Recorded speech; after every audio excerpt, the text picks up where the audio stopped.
Folks, welcome to Citizen Watch. You know what that music means. AC/DC for those about to rock. I wish I could breathe. For those about to talk, we do salute you. We're about to talk about issues that concern Merced County as we let this music play out. I'll turn it down just a little bit. I know people like listening to it. We hear in the background sniffling. Oh my gosh, I can't breathe today. Robert the Velvet Sledgehammer Tomasetti sitting on the other side of the board. Of course, I'm Casey Steed. We're broadcasting from Studio C, the palatial Studio C. It's just a wonderful thing down here. It's the last weekend in August. How come you've never brought that coffee machine down? I'm going to, because I think coffee helps with the sniffles, a little caffeine. I'm having a hard time with allergies today. Is anybody else? Ooh. I think so. I heard a yes out there. I don't know if it's the pollen, all of the sweeping of the almonds, the defoliant they spray on the cotton, basically Agent Orange for folks that don't know it. But I know when I worked out there in Kalinga, man, the defoliant every year, they'd spray that from the planes Really? on the cotton. It just killed me. Just getting their sinuses and terrible. So there's probably something out there in the air. You know, the other night I was outside. I don't know if people noticed this plane going really low back and forth over the city. Turns out it was the mosquito abatement district. Without Chuck Balch? Yeah, well, they were spraying for mosquitoes, I guess. I didn't hear any notification or not, but boy, that plane was going really low, and I thought it was just somebody kind of messing around, and I looked up in the moonlight, or starlight, caught the two contrails coming out of the pontoons, and it's like time to go inside. Did you read that in the paper about what's going on over there? Well, I call Atwater the local soap opera that is Atwater, As the World Turns. And yes, I did read about that, about the mosquito abatement district. Took 14 years to figure out that their appointee doesn't live in the district. Shouldn't have been appointed to the mosquito abatement control board. You know that guy, don't you? Chuck? Yeah. Yeah. Everybody who comes to the Italo Lodge knows Chuck. I guess he's a nice guy. Great. Well, here's what happened. Years and years and years ago when he did it, he had some trips that he had to go on. You know, New Orleans was one of them. Mm-hmm. So I said, well, how come you're going to New Orleans? We're doing mosquito abatement. I go, really? He goes, yeah. He goes, check this out. Atwater had a slot. Mm-hmm. And my friend Rudy Trevino, who's the mayor, this is Chuck talking. Used to be the mayor, yeah. He asked me if I'd like to sit on the board. And I said, yeah, what the heck? He said, you know, you don't make any money or anything, but you get to go on a trip every now and then. It's pretty nice. Well, you do get $100 a month stipend. So he said, you know, so sometimes he'd be out in Los Banos late and stuff, you know, so I didn't think anything of it. And this week, my friends were like, hey, your buddy Chuck's in the paper. Yeah. And I'm like, uh-oh. Well, it was interesting that Mayor 30 Fall... feet. His property is 30 feet. On the other side of the line, you know, it reminds me of candidate Tomasetti. You know, he wants to be in Atwater, but he's outside. But Mr. Balk evidently lived, like Balch. Robert said, 30 feet outside the line. Well, he lives on Bell Drive, right. And I think they assumed, and okay, I get it. You made a mistake when you pointed it. I agree with that. But once it was brought to their attention over a year ago, nothing was done. Nothing was done, and he still sits as we speak on the board until they find a replacement. Do you know they got a guy on the board for 30? He's been there for almost 25 years. Yeah. Well, you know, folks, we all pay. If you look on your property taxes, there's $1 or $2. It's not very much. Every parcel in the county of Merced pays a little hit, as Robert says, gets their beak wet. The mosquito district on every property in Merced to a few dollars. Now, if you have bigger property, and some of these farmers, they spend a lot of money on their property to abate the mosquito issue with standing water and stuff. So it's an important position. But I just thought it was funny. Atwater, you know, we've highlighted some of their foibles. But here's the problem, because this is going to translate to something else. Well, it translates to $16,000 they paid this guy. Yeah, but what it is, $16,000 was $100 a month for 13 years. Yeah. Okay. He said, yeah, hey, I'll go. A trip here and there and sit in the meeting? All right, cool. Oh, no. I think the problem was people who don't realize this, but Ranchwood Homes had annexed Bell Drive into the city of Atwater. Mm-hmm. And I think that Rudy and Chuck believe that they're in Atwater. Well, and 30 feet, and come on, 30 feet is not blatant. What I have a problem with is the fact that they never caught it, they never saw it, they never looked into it. And this leads me to Mr. Sloan. Well, we're going to talk about the water thing next, obviously, because you brought it up. But just let me say that it took a year, as you say, for Joan Fall to figure out where he lived, and the other thing she had to figure out was what the rules were. She said that in the paper. I understand that, but now this is stupid as a stupid does. That's what she said. Okay, Chuck Balch was a commander on the police force. Yes. Everybody knows where Chuck Balch lives because Chuck is a mainstay at the Almond Tree. He likes to go there after his cardio, have a cocktail, and go home. Right. Everybody knows that Chuck Balch lives in Atwater on Bell Drive. Right. I don't even live in Atwater, and I know where he lives. Right. Here is a lady that you worked with, okay? He's worked with Frank Petro for years. Sure. He's worked with all of these people. Right. He's worked with Rudy and every one of these politicians and Jerry. Oh, yeah. He used to be a cop. Exactly. And Joan Fall says, we didn't know where he lived? Well, like I say, it just kind of goes to the decision-making things over there. You know, it was like not knowing they were in debt, not knowing that they hadn't raised the water rates for 25 years, not knowing they hadn't raised the sewer rates for 25 years, not knowing they hadn't raised... Wait, say that again. Okay, slow down. Say that again and then stop. Not knowing they hadn't raised... No, not knowing. Right. What I have always argued is that we reward stupid people. I did not know. I didn't know. And this is going to be a theme in our show. Business taxes in the city of Atwater were not collected for 15 years. They could only go back 3 or 4 years to these folks.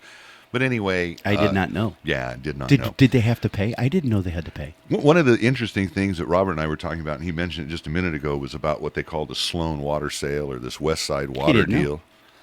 Yeah, he didn't know. This is where the water mining is going on. $500 an acre foot, this guy minimum, is what he's going to sell this water to the Del Porto Water District outside of Merced County, but evidently they have some farmland, 5,000 acres inside Merced County, and this is kind of where people are justifying the sale. But what was interesting is the gentleman that's selling it. Who is he? I didn't know. Named Mr. Sloan. Yes. And Mr. Sloan used to be the chairman of the Planning Commission, the County Planning Commission. County Planning Commission. So if you're going to hijack water and you're going to steal water and come up with this mastermind opportunity, who knows the rules? Yeah, because I don't know. Yeah, it was really interesting to find that out. And he sat on the plan. Well, you know, when this came up before the supervisors, 4 out of the 5 were did not know, blindsided by this sale. They did not know. They did not know, and one supervisor did know, Supervisor O'Banion, but he did not know he was supposed to say anything. Whose district this water sale was going to take place in, where Mr. Sloan lives, and who coincidentally was appointed. Mr. Sloan was appointed by... Why do you say the word coincidental? Was appointed by Mr. O'Banion. Well, when you look at the story, was appointed... It looks like a big hijack. It doesn't look like there was any coincidence. Here's a guy... if I want to go buy water, what guy do I go to figure out where are the wells, where is this, where's the best way? Okay, I go to Sloan, right? So Sloan becomes my front man. Yes. Okay, but I didn't know. And then when we go and you go backwards, who appointed Sloan? Jerry O'Banion. Okay, Jerry O'Banion, Supervisor whose O'Banion. Area this is. Mr. Sloan's. Okay, Mr. Sloan's, whose Jerry has everybody said that Jerry has known about this and never said a word because he didn't know he was supposed to disclose it. And this is the whole shill to me. Well, it is, and you know, it brings up a good point. There's a publication. It's not well read. It's on the internet called Badlands Journal. Oops. They had a very interesting article about this, and you know, one of the takes they took on it. These are rabid environmentalists, you know, falconeers that believe we should go back to the days of a desert. Don't realize we have an economy. Give it back to the Indians and go back to the good old days. Well, I think just more of a natural state. They don't like mechanized farming, irrigation. They don't like the UC. They don't like the almond orchards. But what they talked about in this article about the Sloan water sale and the relationship between the supervisors was another interesting facet. And we've heard about this water ordinance that the county is bantering about and has hired a consultant to draft. What if they put meters on every ag well? What if every pipe that you saw pushing water into a standpipe was metered? Wouldn't it be another form of taxation for these folks, for Sacramento, for the environmentalists to fund their pet projects? I think we really need to be careful, folks, when we go down this road of regulation. Now, I'm a big fan of private property rights, and I think this water sale was a little excessive. But, again, it's a slippery slope we're going down. You got any thoughts on that, Robert? About metering ag wells? You know a lot of farmers. Do you think they'd be receptive to that? Absolutely not. Are you kidding me? You know, I was talking to Arnie. Arnie, he owns Arnie's Humidor And he's pretty knowledgeable of things that are going on in the county, of course, because I don't know, I wouldn't say inside information, but his wife is Barbara Levy, who was the assessor. And Arnie, and Arnie had a good point. And he said, 20 years ago, when you went to these almond orchards, Right. you had the kind of where the furrows and they did flood irrigation. Right. Okay, some of them went to the trees, some of them went to the crop, and most of it went back into the ground to restore the aquifer. That's exactly right. Now what you've got is efficiency, and it started in Israel because Israel doesn't have any water, and they started using drip irrigation. Yeah, they have to desalinate. And it's come here to America, and you get these guys who drip the water directly on the root, and it is so efficient. But here's the question. Is any of that water going back into the aquifers? Well, and one of the things I heard is you can fallow a field in a drought. If you're planting melons or cotton or corn, you don't have to plant it that year. But let people know what fallow means. Fallow means not to plant, to just let it stay the state it normally is in. If it be grass or something, whatever rainfalls, but you're not irrigating it. And so, but an orchard, once you plant it, you have to irrigate it every single year. And this is where some of the pushback comes from folks like the Badlands Journal is that, are we putting into production land that normally shouldn't maybe be put in production because we don't have the resources? I think we all feel that we may be overdrafting the aquifer.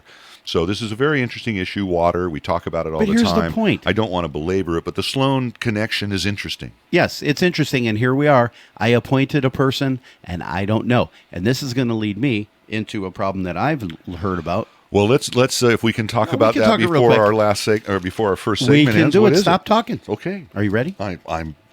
That's why we're Pensions. here every Saturday at 7 and 7. Pensions. Merced County pensions. Most underfunded pension in all of system California. In all of California, folks, and they just approved a budget. Wait, that's not where I'm going with this. No, I know. Where I'm going with this is a theme in this first segment, which is appointments. These political appointments. We put Chuck in there. We screwed up. We didn't know. Okay. We put in Sloan. Jerry, he's selling water for hundreds of millions of dollars. I didn't know. Right. Okay. Now the pensions are having a problem because they've got a pension board that's supposed to convene on this. Okay. And here's my question. You appointed these people on this board. How in God's green earth is it underfunded? There is an equation that you have to mail in to the pensions, rain, sleet, or snow. Here's what you owe. Well, you're a financial guy. I know they can't have 100% reserve, but 50% is too low. What would be a good reserve? 60, 70%? Well, it all depends. Well, you got to do, that's really hard to put me on the spot because what you need is the calculations of what's the rate of return they're getting and all this stuff. But here's my question. That is all a moot point because every financial analyst has an answer. What my question is who is responsible for the pension being underfunded? Who didn't send the check in to the pension management company? Who is appointed to this? Now, I saw in the paper that they have a guy it's not only his fault, it's this whole pension board. Well, don't they have to decide not to send a check in? They have to do all kinds of stuff. And the point of the matter is everybody says what? I didn't know. Well, since 2008, it's gone down from 70% funded to this 50% level. So it would make you wonder why we weren't keeping the funding levels up. And this is a problem with pension systems throughout California. Here's my question. Whatever municipality. But here's my question. Talked about CalPERS last week. We're going to talk a little bit more about it this week. But here's my question. Mm-hmm. Okay. If you are a city or a county supervisor or somebody that has something to do with this, don't you think that you would ferret out the best people? Wouldn't you go to UBS and say, hey, I want a couple of your brokers. Mm-hmm. Hey, you're an independent. I'd like you to sit on the board. Hey, you over here. Okay, put you in a think tank. Let y'all fight it out because you're all going to have different ideas, but you're going to be pro-pension. You're going to say, do this, do this, do this. No. I think what they do is they put people on these boards that are buddies and pals, that are yes men, that I didn't know. Well, real quick, help me figure out. Didn't we just have an election with Karen Adams and we heard about her investment prowess and how much return she brought through? That's different. That's not the pension. It's different? Okay. Okay, what happens is the county has money that they have on retainer or in reserve, right, and Karen's in charge of that. Okay, when you look at the county budget, you got $400 million. Well, where does that money sit? what investments do they sit in until they can shear it off? Nice. Oh, you see what I'm saying? It's like It's like a giving you different 400. account. Yeah, it's like giving you $400 and going, here, Case, and I'll pay all your bills at the end of the year, and at the end of the year you got so much money. Right. Well, folks, What'd we're you give me coming to that the look end because you're not talking on the microphone, and I'm trying to run an engineering operation here. And I Oh. tell you, speak into the mic. I was. You're getting good about not interrupting me, but man, stay on that mic. Folks, we're coming to the end of our first segment. We'll be right back on KYOS AM 1480, the voice of the valley, the power of local radio. We've got the arbitrary ratings in. We're number one, folks, number one in radio talk here in Merced. So I just wanted to pass that along to the other shows. You got something to strive for. We'll be right back. Stay with us. Folks, welcome back to the second segment of Citizen Watch on this beautiful Saturday morning. Hopefully the last hot weekend of, well, it's not. Absolutely not. Last weekend of summer. It's Labor Day. Labor Day weekend. No, folks. actually, you're wrong. The last weekend in summer is in September. But yes, I do the same thing. Memorial Day is the beginning. Labor Day is the end. Most of the Actually, kids it's my are- birthday. Well, happy birthday. No, I mean, it's my birthday, it's July 15th. And what happens is what I do is I look forward to my birthday, so it's summer. Then when it's like, Well, Downward slope. I'll tell you, the days are getting shorter. I had to reset my time clocks. It had to let the lights come on at 7 instead of let's- 8 anymore. all right, are you ready to finish this this thought? What was our thought before we I- went to the break? I am turning my head, so that's why it's probably. My problem is That's these. right. My problem is these Appointments. appointees. These appointments. Yesterday's newspaper, I believe it's yesterday's. I'm going to turn this over. Yes, it was Thursday, August 28th. They say supervisors are split over appointees. Changes are pushed for the retirement board. Okay, here's my problem. These appointees, like this Mark Bodley, Bodley, Right. appointees like Mark Hendrickson, Right. appointees like Anna Pagan. Okay, I don't think that their efforts are being measured correctly. Wow. And so what happens is, it's like you had said, it's a relationship. These people have a relationship with these individuals, and so they don't want to be too hard and too. Okay, but here's my question. Very hard to be objective when you have a personal relationship. But here's my point. We rail on Mark with what he did out at Castle. Or He didn't do. He gets a better job, more money. Right. We rail on Anna Pagan leaving the TV dinner situation and a bunch of other stuff, which I'm going to talk to you about that later. Terrible, Okay, terrible. I found out something over there that I'm going to investigate further because I think it's just outright criminal. Okay, supervisors are split over the retainment of this individual named Mark Bodley. Mm-hmm. Okay, now it's come out. And he sits on the pension board. Right. He failed to get a majority vote. Okay, Supervisors Pedroso, Walsh, and Kelsey voted against reappointment. Yay to them. Because here's the situation. I got a guy on the pension board who's not doing his job. How is the pension underfunded, underperforming? This guy's not doing his job, so why aren't we? Now, this is, state of California is an at-will work state. So if I don't like you and I don't like the job you're doing, I can get rid of you. That's exactly right. I don't believe these folks are represented by a union. Okay, but the problem is the attorneys are constantly, well, you have to fire him with cause. He has to have a reason. Okay, this guy's not doing his job. It's in black and white. Right. Why are we even arguing, Jerry and Lynn? Now, I understand Lynn's point of view. Lynn's just, is there anybody out there? Yeah, Lynn is. Okay, but Jerry O'Bannon Packing his is bag. getting himself into more trouble with his appointments with Mr. Sloan and that little hanky-panky. Okay, you look at Mr. Bodley. Jerry, are you still sick? Are you still taking any kind of medication that is impairing your vision? Well, I think that Jerry, in relation to his appointment of Mr. Sloan, his tenure as planning commission is one thing, but the relationship in relation to selling water and any, But you knew, and you did not disclose to anybody. I think because I think it was something that should have been talked about. Should have because, been talked they're about. talking about it now, and like I say, that and road. and guess what? We're closing the barn door after the horses are gone. Right. Well, you bring up a good point about appointments. There's been a lot of controversy, some of the appointments to fair boards, things we've heard about people being appointed out of district. It's like, why is a District 1 supervisor appointing somebody out of District 4? And I'm just using an example. And some of those, I don't have a problem with that, and I'll tell you why. yeah, some people don't have a problem with that. So it's I not don't, everything. because John Pedroso, Hub Walsh, Jerry, Deidre, Lynn Davis, whoever, you are not just a supervisor for your little district. No. You are a supervisor for all of Merced County. The whole county, that's true. You are one of 5. Now, when you want to appoint people, I don't have a problem. This Bodley, I don't care where he's from. Right. He could be in LeGrand. He could be anywhere. Okay, the point of the matter is you're not doing the job. It's in black and white. That since 2008, we have been going in a backward spiral. Terrible. Now, here's the point. Steve Colvard, our good buddy, when we were swimming, said, This is true. What? We are making record-breaking profits on the stock market. And where is the Merced County retirement in all of this? Well- okay, how is it underperforming? How is it not being funded properly? That whole retirement board needs to be looked at. Well, two things. You said underperforming and underfunded. It's definitely underfunded. I understand, as you said, things are performing well. We heard about CalPERS making 30% return, but still being underfunded. Yes. And these are the concerns I see that are going to face us because, as we talked about, CalPERS making 99 exemptions to pension spiking. It takes all of the gains that have been made by the concessions that have been made, gains by the cities, concessions Did by you the read that? employees. It was very, very disappointing that some of the categories, some of the street lamp replacement pay, watching the kids during Here's the lunch, problem. Here's during the problem. recess. Here's the problem. First, twofold. We're on this radio show and we constantly badger. Right. Okay, I'm right on it, Casey. It's There just, you go. There you go. It's going to be. Can you hear me now? Okay, so we badger the Democratic Party equals the trade unions Right. almost all the time. Well, Jerry Davis, they're heavily funded by them. Jerry Brown Jerry Brown. said. Why did I say Jerry Davis? Because you're thinking of Gray Davis, and there wasn't much difference. But go ahead. That was a Freudian slip, folks. But Jerry Brown over here says, "Look, you're right, people. There's a jobbing of the spiking. We got to stop this. Stuff. we're going to stop it. We're going to stop it. 2012. 2012. Here we go. You're only going to be based on your retirement, based on what You're going to be folks- based on your base salary. Exactly. How simple. How simple. He pushes it through. The unions do an end around. Guess what, Jer? We got 99 instances. Not one. Did you read any of these? These are absolutely, utterly retarded, folks. Here's one. Here's a few. Compensation to miscellaneous employee who routinely, can consistently assign to finish cement work, watering, brushing, or surfacing.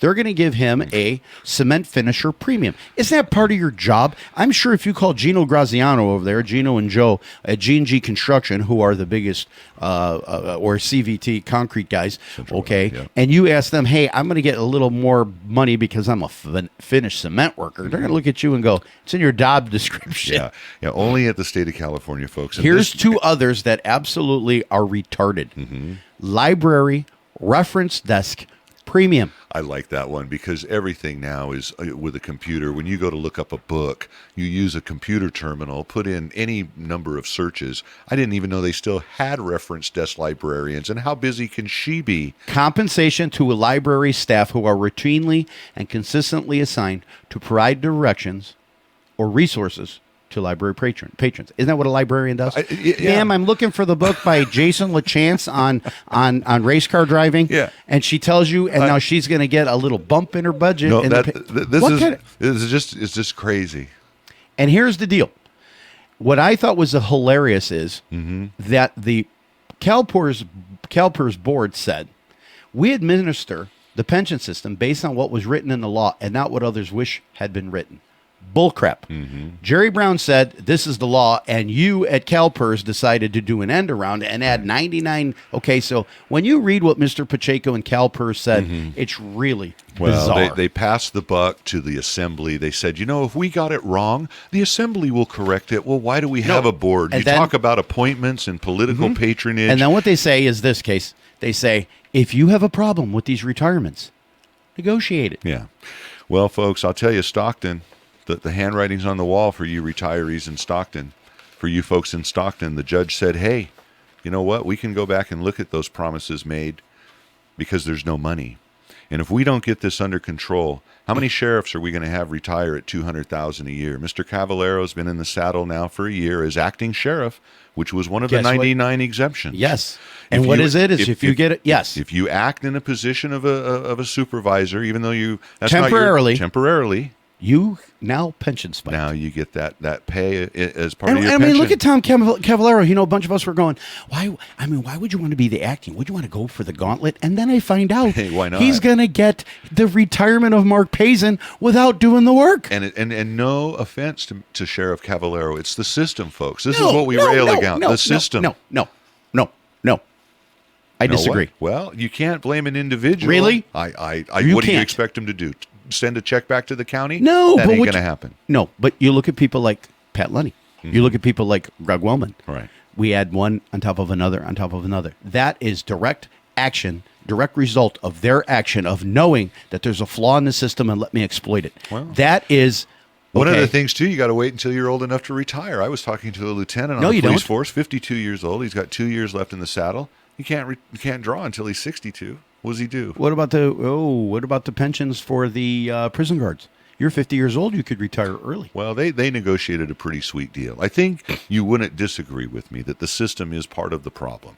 The individuals taking advantage of it. I think it's the people that are appointed to these boards that do the I don't know and do the end arounds. I think the minute something like Mr. Bodley finds out that his job performance wasn't so satisfactory, pack your bags and you're walking out the door. There's no hugging the desk saying, "But please let me stay 5 more years."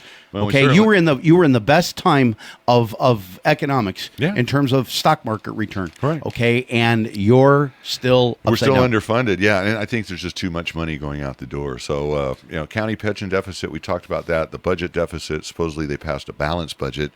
Quite frankly, they had to use got one for one-time you. reserves, those type of things. I think it's disingenuous to call it a balanced budget, folks. It's just keeping your nose, your nostrils right above the water line, and if there's one little ripple in the water, you're going to drown because we don't have a real safety net, a cushion, if you will. We have to get. Aren't we using the cushion though? We saw in this latest budget where they laid off 3 people. They're turning animal control over to the sheriff's department. It's costing more money to take care of animals to the tune of $200,000 a year.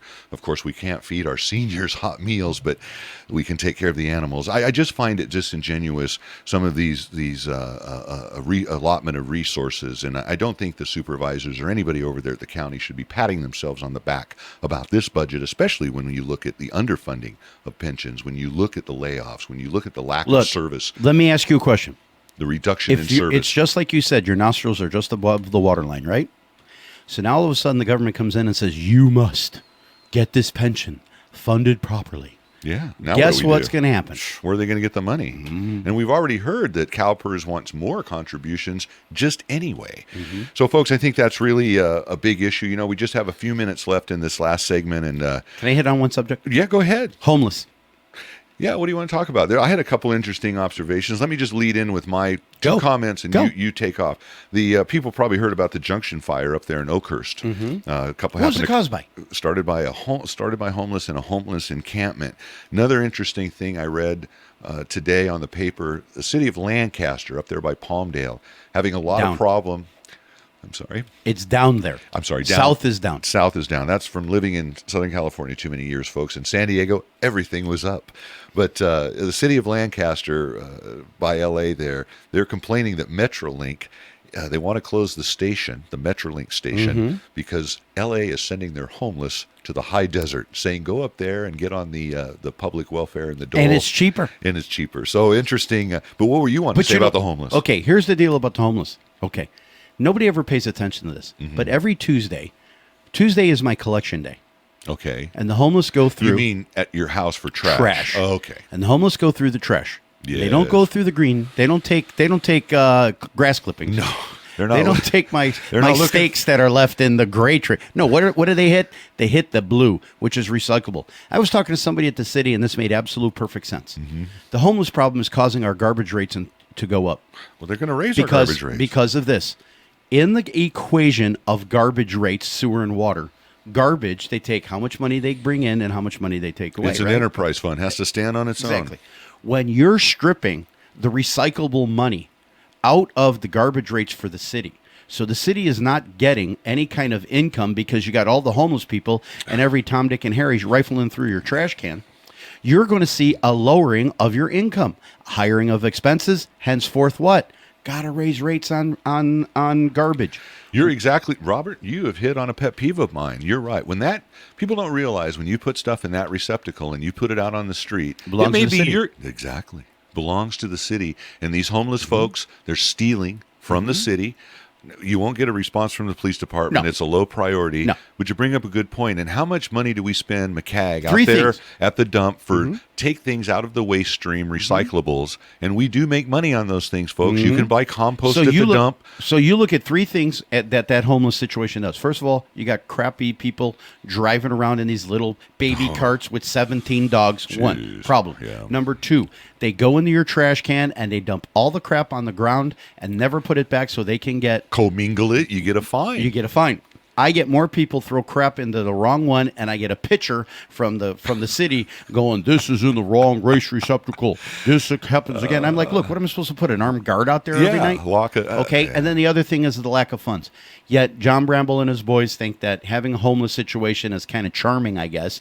Okay, but I don't think adds so. to the color of the city, the ambiance. But nobody really paid attention to that, and I thought Good about point. it, and I looked into it, and it was absolutely true. The homeless people not only is a blight, but it's causing everybody in Merced to pay higher Garbage rates. Garbage rates. Yep. Now, the garbage people can say, "Oh, you're full of crud." Say, "Really?" And your calculations of needing higher gas and fuel costs is full of crud. So. No, you bring up a good point, Robert. I doubt if one aluminum can makes it out there to the dump on 59, because I'll tell you, you're right. They have the schedule down better than the truck drivers, and they know when to hit what neighborhood and on what time day. of the night. Oh, it's in the middle of the night. It's like the Borg. They reassimilate all of the. You go out there and there's pizza boxes. You're like, where the heck did that come from? Hey, did you dump the trash? That wasn't me. That was the dang homeless people. Yeah, no, it's very, very, very frustrating, folks, and it takes away from the community. We're at the end of our second segment. I tell you, they go quick here on Citizen Watch, and because we're having fun. We do have a lot of fun. Robert and I enjoyed this forum that we have, and we appreciate management at KYOS putting up with both of us. So, folks, we'll be right back with our third and final segment on the final Saturday of August, and we hope that you stick with us on Citizen Watch on AM 1480 KYOS. We'll be right back. Folks, welcome back to the third and final segment of Citizen Watch here on this beautiful Saturday morning, August 30th, the last weekend of summer, the boys of summer, watching the end of the baseball season. There's a whole month there's almost a whole month of summer left. I know. Well, hopefully. I do like fall, though. I really do like fall sometimes. I do. I love Get it. out the sweaters and the vests and the jackets. Yeah, Robert has quite the... and then in January, I'm sick of it. Robert has quite the apparel collection. Folks, we welcome you back to Studio C. Let me just give out a little bit of information. I haven't given it out before. If you ever miss a show of Citizen Watch and you want to listen to it, go to YouTube. Put in KYOS space 1480 AM in the search bar, and all of our shows pop up. You can listen. Space 1480. A lot of people forget that. They don't catch that. Yeah, space KYOS space in between, and then 1480 AM. You'll get all of our old shows. You can listen to them. It's just melodic listening to Robert's voice about 11 a.m. or 11 p.m. trying to get to sleep. It's like anyway. And if you have any comments, you can call our tip line at area code 209-406-8728. If you're out there at USP Penitentiary Atwater, please mail us at 1020 you missed West. That guy? Did he get sent somewhere else or something? No, I think he's in there for a few more years. 1020 West I don't Main. know. 1020 West Main. We used to get. Tell him. Merced, California, 95340. That's our address. We had a pen pal out there at USP Atwater, captive audience for our show, and used to get some comments about our show. And I guess you have to take listeners wherever you can get them. And as I say, the arbitrary ratings came out. We are the number one show on KYOS here, and I really appreciate our listeners making us that. And I would encourage them to stick through the hour here and stay tuned for Tea Party Straight Talk. Robert, we were going to talk a little bit about, there was a debate last week with the Tea Party, and they had the candidates for District 3. One of them was Tony Tomasetti, former police chief here in Merced, current city council member at large, and he is trying to Are you making fun of his girth?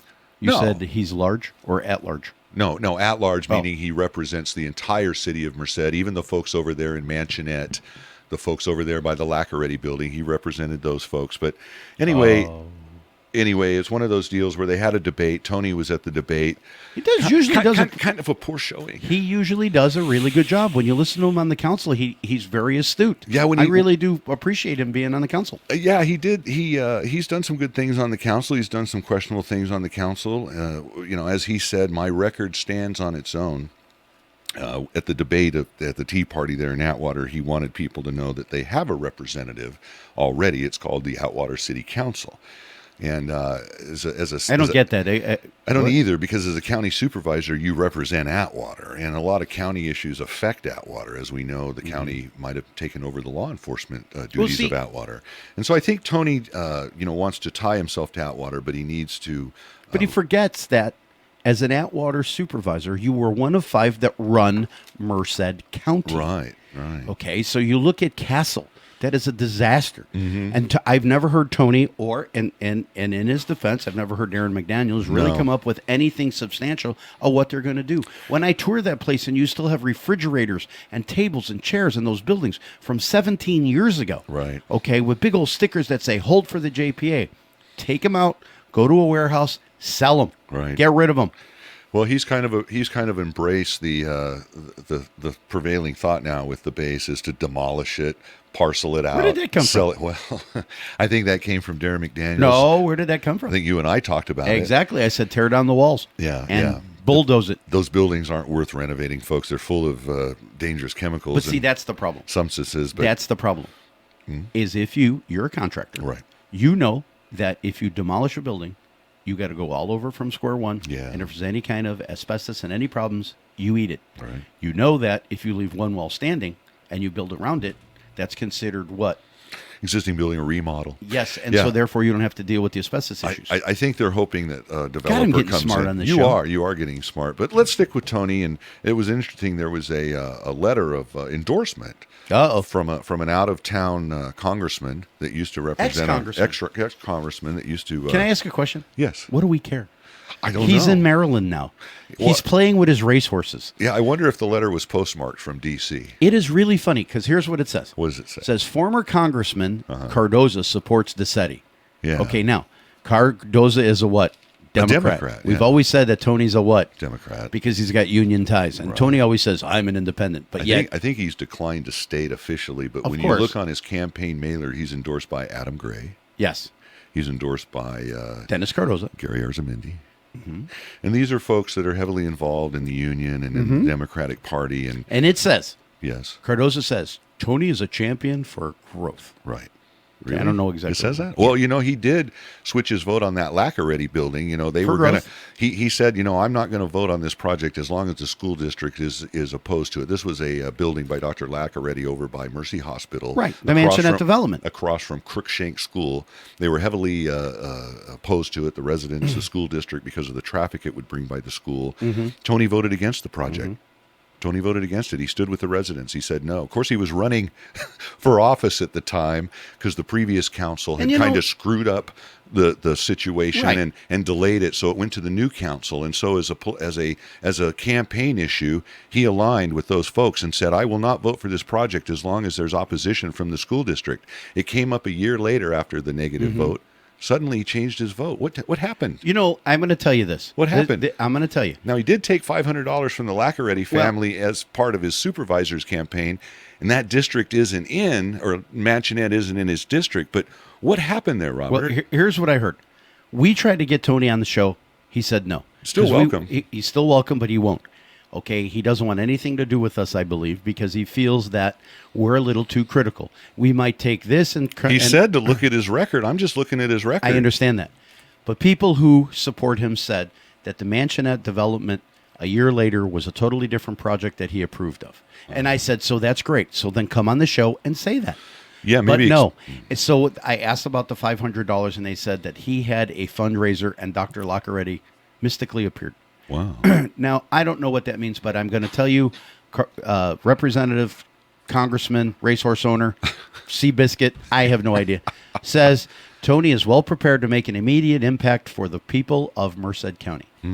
Cardoza cited Tony's education, Okay. training, and hands-on experience in managing large organizations and his support from teachers, law enforcement, elected leaders past and present who represent Merced and Atwater. His ethics, experience, and relationships will serve the constituents of Atwater and Merced well. Now, here's my problem with this. First of all, Tony is too thin-skinned as far as I'm concerned. Well, he If doesn't you criticize, it doesn't take criticism. you real criticize well. Tony and he wants to rip your head off. Right. I find that wrong. I find Tony, look, we're asking a question. You want to be a leader. You're going to have to answer. You're going to have to answer to hard questions. Castle's a nightmare that you're going to inherit. Yeah. And I want to know: are you going to run and just alienate people? And I don't want to talk about it, or are you going to stand there, put the gloves on, and say, okay, let's talk about this? The problem I have is support from teachers. Now, Tony was a teacher. He was pretty good when I heard. Law enforcement, he got support from. I found that to be wrong. Yeah, I heard Yeah. Go ahead. Well, I heard that he had a vote of no confidence from the Police Officers Association. These are the people that he supervised when he was over at the Well, Merced Police Department. And There could be bad blood there. it was interesting during the debate. Somebody stood up and had mentioned that you didn't have a lot of support from your troops when you were police chief after you took over from Pat Lenny, and he admitted that you will probably find some people still that would agree with that. Of course, a lot of people. And that's very honest. It is very honest, But here's my problem. Very, very candid. But I think it's disingenuous to say he was a good leader. Well, here's the problem. What the hell does Dennis Cardozo know? Well, I think he moved here 3 years ago. His house is being rented by King Vinny from the Merced Union High School District fame. Yes. And Dennis has nothing to do with Atwater anymore, and I don't really understand. Maybe they just needed to fill paper time. Tony, it's great you got Dennis's support, but the problem is I don't think people really give much credence to Dennis Cardozo anymore. He hightailed it, moved to Maryland, said see ya, left it to Jim Costa, and ran away. Well, you always bring up a good point, Robert, about how certain parties always rally, circle the wagons. They have a plan. I think this is a part of that plan, giving letters of support. You'll probably see more of them, I assume, from Adam Gray. He's supported by Josh Pedroza on the city council council. I've heard that there's an unofficial policy not to endorse other people when they're running for conflict of interest, that sort of thing. Obviously, that's out the window with these folks. I think the people should be informed. I think they should look at Tony's record, just like you said at the debate. Look at my record. I stand on it, and you own it. And you will own it. And so I think that's very important. And I think people forget too quickly. Yes, and that's what I was just going to say. I don't think they forget. I think they just don't care. I think that's the problem with Merced County. We have constituents. I'm reading a book on Koch Industries, and the gentleman has a passage in there which I'll bring next week. I forgot this morning. But what he talks about is that the American public is probably the worst informed electorate in the whole wide world. I agree, and only 25% turnout, which we always rail against, and that's why this election is very important. And we would all elections are important. They all are. And for those of you that don't vote, I'll tell you what, you better get out there and register. As I was talking to one of the candidates about coming on our show, I said, "Do you know when the election is?" He goes, "Yeah, November 2nd." I go, "No. It's a month before that when the absentee ballots come out." Right. And that's the first week in October. And we're quickly after this weekend, we'll be there. So you have 30 days, folks. And if you want to come on Citizen Watch, get a hold of us. We're glad to have you on. We'll talk. Well, go ahead. Can you do me this favor? Yes. Let's push. I want to change the TV dinner program. Okay, now, the Meals on Wheels program? Meals on Wheels. I am utterly opposed to this. I am researching it. Letters to the editor almost every day. A letter to the editor agreeing with us, agreeing with the position that this was cold-hearted and callous by the supervisors. Renee Davenport wrote an article, letter to the editor, and she said there is somebody on the board, supervisor, has a 90-some-year-old has a 92-year-old mother, that she said I would never want her to have this Meals on Wheels program, but voted that everybody else can get it. Unbelievable. Like I say, we spend money. Eat cake. We saw money. We saw an article in the paper recently about UC Merced having a undocumented student liaison officer. How much does that cost, folks? Talked about giving them in-state tuition instead of $4,000, $400. I am better off going to Mexico, being Roberto Garza, okay, undocumented worker. I will get more from this state and this government than I do as a citizen. I see that billboard all over town where it has undocumented versus dreamer. What happened to the documented versus dreamer? What happened to the documented dreamer, folks? What happened to the people that come to this country that comply with the process, that wait in line, that go through Ellis Island? Does everybody forget that big statue with the torch on it, what it meant? No, what the plaque on the bottom of it said? Give us your teeming masses yearning to be free. We are not we're not a heartless country. We want immigration. We need immigration. We just can't have uncontrolled immigration. We can't have people jumping the line. We can't have people coming here and raising their hand. In this article, it was so funny to see that 10 years ago there was a stigma, and now it's not. Why? Why isn't there still a stigma? George Carlin. Where's the money? Exactly. I agree with you. Okay. George Carlin said that what we have a tendency to do, and he does a comedy skit about shell shock. And he says what we do is you start out with the smallest of syllables. The more syllables, the more time we get the stigma, or we obfuscate the original problem. We went from shell shocked to battle fatigue to post-traumatic stress disorder in 100 years. He said if you call it shell shock, the people that really need help would get it. Right. And I look at people like Robin Williams, and that is exactly, it rings a bell. Brought You up a look lot. at it, illegal immigrant, not anymore, undocumented worker. Yeah, when I saw that documented versus dreamer, I just took out the verses. What happened to the documented dreamers? They're getting the shaft. You know, what right is wrong, what's wrong is right, folks, is changing. We also had a little bit of racism here in Merced last weekend. You might have seen the folks over there at the front of the county building. Jesse Ornalis, his brown berets, not wanting a repeat of Ferguson. Jesse, wake up. Grow up, Jesse. It isn't here. You want to bring it? Some of the people that preach racism are the biggest racists, I find, the biggest bigots. And I found it very, very disingenuous that these folks stood outside. They do. They instigate things. They're agitators. We're agitators. You know, where's your outrage about the VMA Awards, the Video Music Awards last weekend? Tell them about that. After folks went to the club afterward and Suge Knight, you knucklehead. Suge Knight, Chris Brown throwing up signs, Bloods, black on black violence, people shot, no witnesses. I have a question. Where's the outrage, Mr. Ornalis? Where's the posters, Mr. Ornalis? 95% of the violence is perpetrated on blacks by other blacks. It's race on race. Disingenuous to, and it's true. If you look in the police record, you see the Laotian shot a Laotian, right. Hispanic shot a Hispanic. That's the sad Indian thing. Versus Indian, black versus black. We see this Hispanic. The races abuse their own because they know them, you know, and that's really what happens. You see it in the Asian community, and down in San Diego, they typically keep all of their savings in their home.